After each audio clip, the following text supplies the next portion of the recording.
l'islam hier, demain.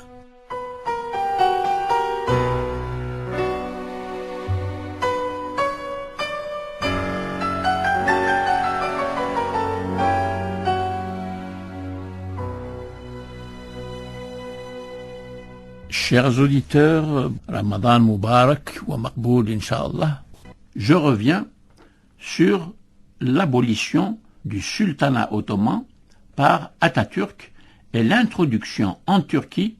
C'est le seul pays musulman qui, dès 1924, fait le saut dans l'adoption de l'État laïque où la séparation, comme en Europe, des pouvoirs, du pouvoir de l'État et de l'autorité spirituelle et morale qu'exercent les responsables de la vie religieuse en islam, comme en chrétienté.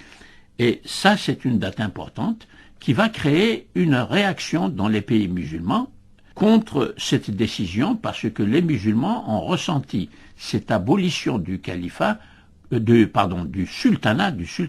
Je vous rappelle que le sultanat vient de sultan. En arabe, sultan veut dire le pouvoir contraignant par la police, par l'armée, etc., comme nous le voyons aujourd'hui. Tandis que le khalifa exerce une autorité, pas un pouvoir. Il a l'autorité de veiller à l'application, comme je l'ai dit, de la charia. Et c'est la charia qui est contraignante pour les consciences musulmanes, et ce n'est pas une loi fabriquée par les hommes. C'est ainsi que les choses sont vécues jusqu'à présent. Or, cette situation crée des tensions entre les partisans de la solution européenne des États-nations laïques et le modèle que réclame une forte opinion aujourd'hui dans les pays musulmans, à savoir revenir au modèle musulman des débuts de l'islam et créer par conséquent un État entièrement musulman qui d'ailleurs n'est pas suffisamment clair, parce que est-ce que cet État ressemble au califat sunnite, ou bien est-ce qu'il ressemble à l'imama chiite, ou bien est-ce que c'est une mixture du califat, du sultanat, des émirats que nous avons connus et saupoudré d'un peu de modernité. Ça n'est pas clair du tout.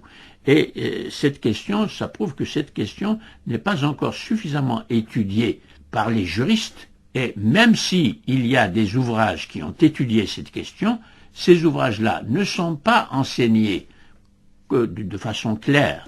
Déjà, normalement, au niveau des lycées, parce que ça fait partie de l'histoire des sociétés musulmanes, on devrait commencer à expliquer, comme je suis en train de le faire, sans opter, dire qu'il faut être laïque ou il faut être religieux et continuer à appliquer la charia. Je ne dis pas cela, parce que ça n'est pas le rôle de l'historien de trancher une question qui engage les consciences de tous les hommes. Il faut bien distinguer la conscience du citoyen dans un État moderne et la conscience du citoyen croyant qui continue de vouloir vivre dans un régime où la charia, la loi divine musulmane, est appliquée à tout le monde. Et on sent très bien que tout le monde ressent beaucoup de difficultés dans l'affrontement que nous constatons à l'intérieur de toutes les sociétés musulmanes, et cet affrontement, on n'arrive pas à le clarifier pour apporter des solutions pacifiques au lieu de rester dans des affrontements de violence allant jusqu'à des guerres civiles pour pouvoir imposer un point de vue contre un autre point de vue.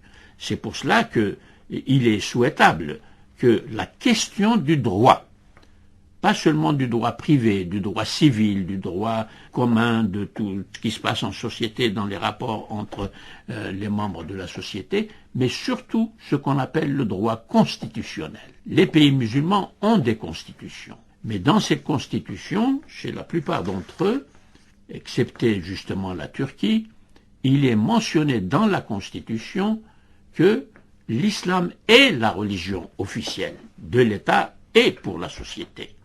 Et cela, par conséquent, ne résout pas du tout le problème de la séparation. Au contraire, il crée des difficultés, et parmi ces difficultés, il y a les conflits de loi. Il y a des cas juridiques où il y a un conflit entre les dispositions de la charia et les dispositions du droit séculier, profane, parce qu'il y a du droit séculier, profane qui fonctionne aussi dans les pays musulmans. Et ces problèmes-là ne sont pas posés de façon historique. Il faut insister sur l'histoire de la genèse de ce que nous appelons le fiqh. Et à propos de fiqh, on ne fait pas la distinction entre le fiqh, qui est un droit positif, avec des règles énoncées dans les ouvrages de droit pour résoudre tous les cas de droit civil, par exemple, ou du droit sur l'économie, des droits modernes actuels, et ce qu'on appelle l'ahkam shar'iyya, qui sont construites par des fuqaha, c'est-à-dire des juristes, qui ont fait des études de droit et des études de théologie. Et ces juristes se sont appuyés sur des textes qu'ils ont lus et interprétés. Et ils ont lu et interprété les textes du Coran avec des connaissances de la langue arabe qui sont différentes des connaissances aujourd'hui que nous avons à travers la linguistique, qui a ajouté beaucoup d'outils d'analyse d'un texte qui n'existaient pas au Moyen Âge.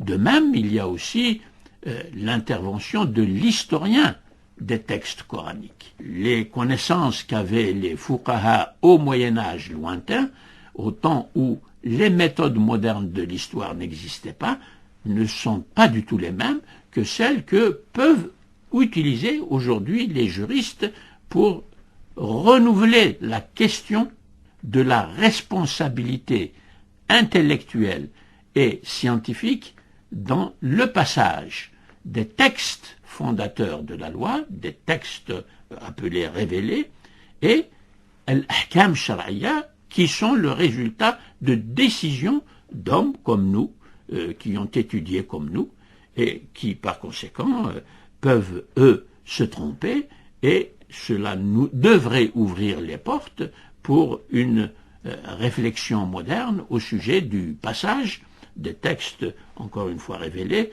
aux textes purement juridiques. Alors, les textes purement juridiques du droit positif, ça s'appelle le fiqh. Et les textes qui désignent la charia, qui distinguent la charia du fiqh, c'est le retour au texte coranique lui-même et au texte des hadiths eux-mêmes, qui sont considérés par la science des usul al-fiqh comme des références premières pour tout énoncé juridique, pour toute fabrication de la norme juridique. Ça aussi, c'est un problème extrêmement actuel. Or, ce problème n'est pas encore dénoué, parce que ceux qui s'occupent de l'application de la charia, c'est un ensemble de ulama qui ont le monopole du contrôle de l'exégèse, qui ont le monopole de la fatwa. La fatwa elle-même procède comme tous les juristes fuqaha, parce qu'elle se réfère à des textes pour pouvoir donner une fatwa, c'est-à-dire un avis légal sur des questions qui se posent quotidiennement aux musulmans.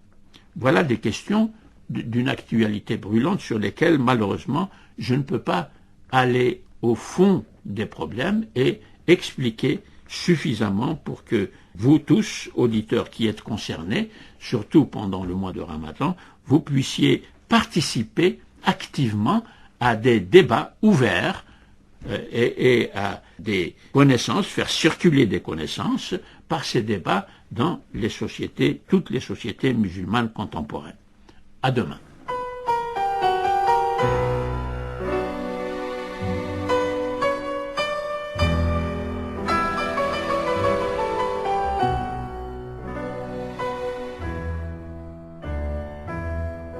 L'islam, hier, demain.